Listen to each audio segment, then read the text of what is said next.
You notice how some people act like the streets belong to everybody except the people who actually live on them? Right here in Chicago, broad daylight. Watch this.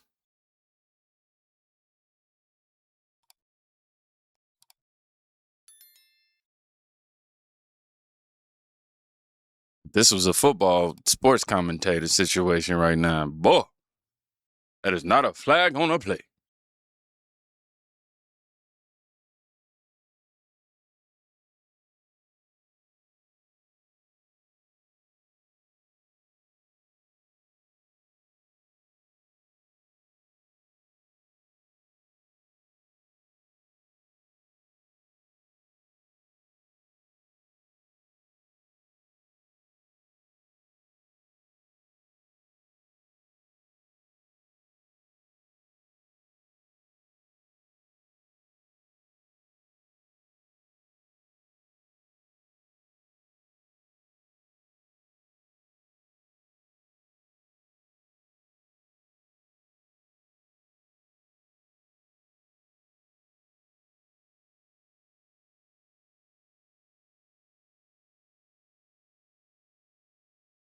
Yeah, man. I know it was a quiet one right here, but and that's not a movie right there, man. That's the city. That's the city. One less body on the block that never belonged there, they say. And notice who's celebrating quietly while the usual voices are already looking for a reason to call it cruel. You know, they'll tell you this is heartless or, this is, just inhumane. But what they won't tell you is how many mothers in the same neighborhood stopped letting their kids play outside years ago because the rules stopped mattering. Yep, this comes with this caption right here. Y'all read that. Now, I want you to watch the reaction when the same work happens somewhere else.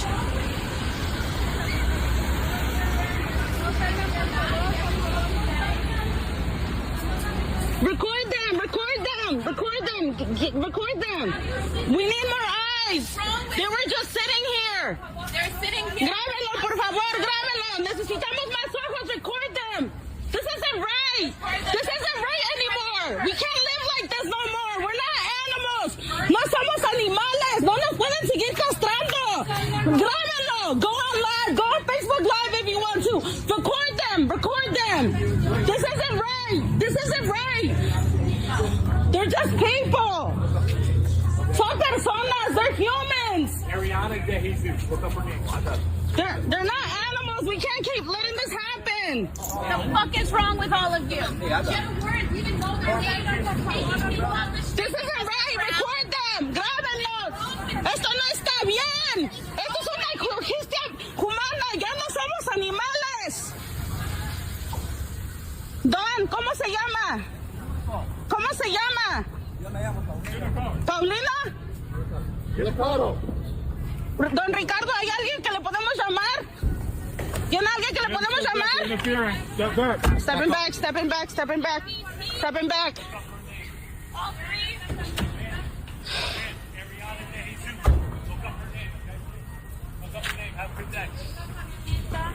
Eso no está bien, esto no está bien. ¿Qué es este carro?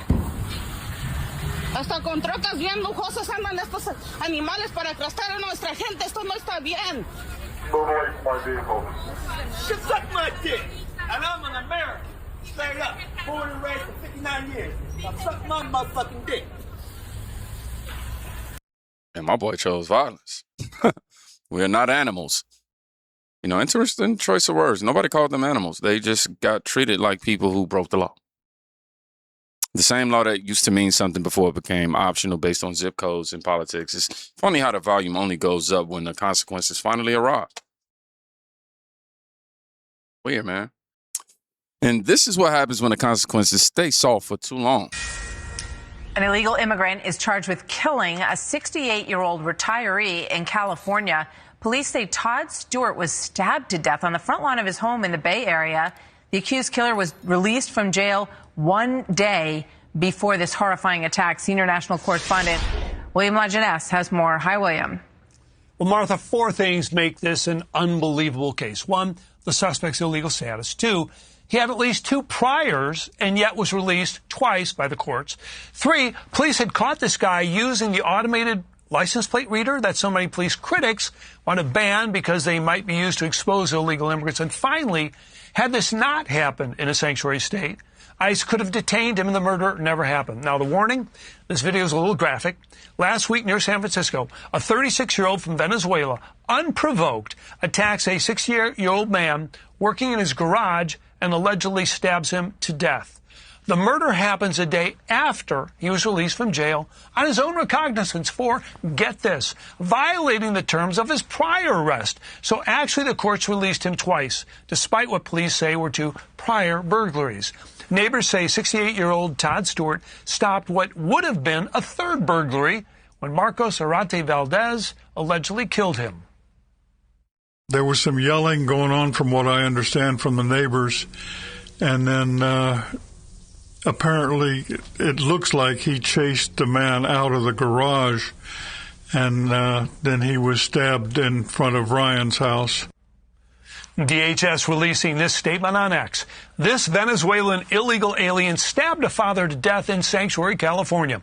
Governor Gavin Newsom must not release this murderer from jail and turn him over to us so we can remove him from our nation. So neighbors say Stewart had lived in this house for 4 decades, loved his wife and 2 daughters. He was building a shed in the garage when he was killed. Arate Valdez will be arraigned this afternoon. Yeah, 68 years old, outside his own home, stabbed to death by a man who had already been arrested, already released, already given another chance the day before. The system looked at a pattern of burglaries and still sent him back to the street. Then the father is dead. And somehow the conversations always start with protecting a person who did it instead of the man who will never come home. That's not compassion. I mean, man, that's a failure with a body count. Okay, what'd you say? Now, the other side of the same story. Today marks a week of being deported back to my home country of Honduras after living in the U.S. for 25 years. 25 years, a whole life. And 24 of those years I lived there legally under the TPS designation for Hondurans, which about 72,000 other Hondurans had it, and it was canceled last year. After that happened, we all became quote-unquote illegals. I went through 3 different jails, and I was unjustly incarcerated for 6 weeks. That's a long time as well of being in jail. I have absolutely no criminal history, and I've never been to jail before, so as you can imagine, that was quite the interesting experience. I arrived to Honduras with absolutely nothing except the clothes that I was wearing when I was detained and the items that I acquired while I was in jail. Right now, I'm wearing a t-shirt, these pants that my uncle gave me, and these knockoff brand Crocs in the orange inmate color. I don't even have any of my phones, and I'm using my cousin's phone to record this and post this. When they started this initiative, they said that they were only going to go after the criminals, and that was completely bullshit.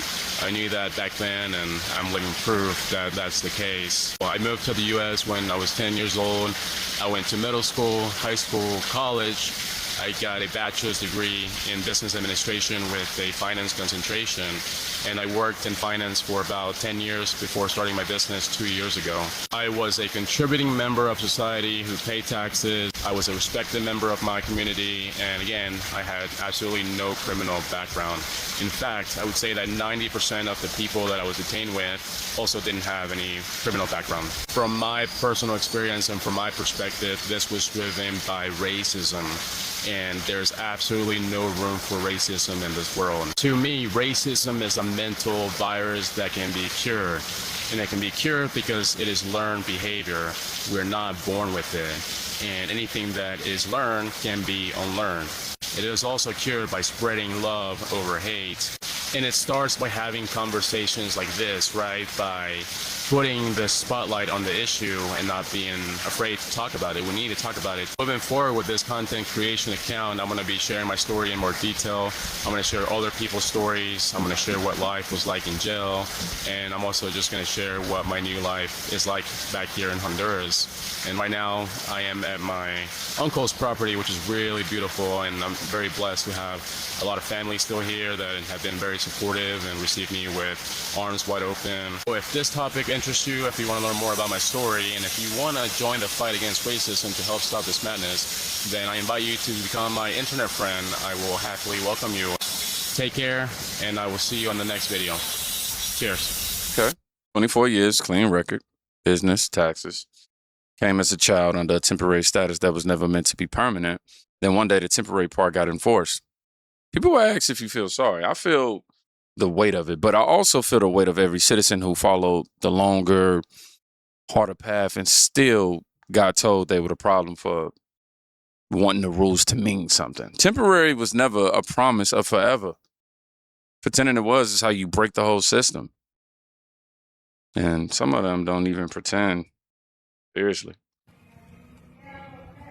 Mr. Trump, me wanna say thank you to you for deportation me to Mexico and give me 1 week's vacation.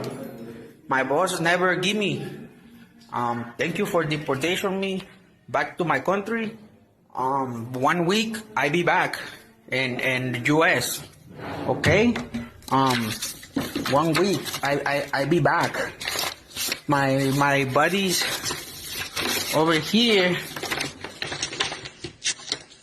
they give me my buddies from the CARTEL. They give me these. Look, I be back 1 week. Look. My buddies give me this passport. You know, you tell my boss 1 week vacation. Okay, I be back. Deported. Already smiling about the cartel getting them back across in a week. No shame, just logistics. You know, that's the part that never makes the soft interviews. The revolving door isn't a theory. It's a business model for some people. And every time we act shocked by it, we prove we still haven't accepted what we're actually dealing with. So what does the response look like when somebody finally decides the privilege has limits? Are now eligible to have their visa revoked? Yeah, we're doing a complete review. This is just the beginning. And, President Trump, as you said, takes, visa is the greatest privilege this country, one of the greatest privileges this country gives. I mean, it's a privilege to come to the greatest nation on earth. And all we ask is a couple of things. Number one, be truthful about who you are and why you're coming here. And number two, obey the laws while you're here. So, this is an ongoing process. Not only that, we're reviewing refugee applications that need to be reviewed that were just, the unlawful pros of the Biden administration. All this needs to be reviewed. Let's remember, not only did millions of come across the border illegally release the United States, we had over half a million people from Haiti, Nicaragua, Venezuela come to American airports, 30,000 a month. So we're reviewing all of this and cleaning the system up and get rid of those that, number one, shouldn't be here. Number two, that are a national security threat or a public safety threat. They need to go home. What was it like before you began? Tom Homan, he said it plain. A visa is one of the greatest privileges in this country. And it's one of the greatest privileges that it gives. Not a right, it's a privilege. And, they're reviewing all of them. Truthfulness, obedience to the law, and, that's the bar. Not feelings, not how long somebody managed to stay under a temporary program, just a basic agreement that was supposed to exist the whole time. So let's look at the full picture. A man taken off a Chicago street, activists screaming that enforcement is inhumane, a retiree dead because someone was released one more time, a long-term temporary resident sent home after 24 years, another man already planning his return through the cartel, and we have the border czar Tom Homan saying the review has only started. This isn't about being cold. I think it's about whether the people who already live here still get to expect safety, order, and honesty from the system that is supposed to protect them. Communities have carried, the cost of failed experiments, longer than most will admit. We were told open-ended, leniency was kindness, but what it produced was chaos that landed hardest on the same block that never asked for it. You can feel for the individual stories, you should, but feeling cannot replace the responsibility to protect the people who never got a choice in the experiment. The country either has rules that mean something or it doesn't. There's no third option that somehow keeps everyone comfortable. So I want you to drop the word unapologetic in the comments if you still believe the streets belong to the people who actually live on them. And then I'm going to leave you with, justice is turned back and righteousness stands far away. For truth has stumbled in the public squares and uprightness cannot enter. This is Isaiah 59:14. You guys be safe. Please go check on somebody today. You can quite literally be saving their life. Peace.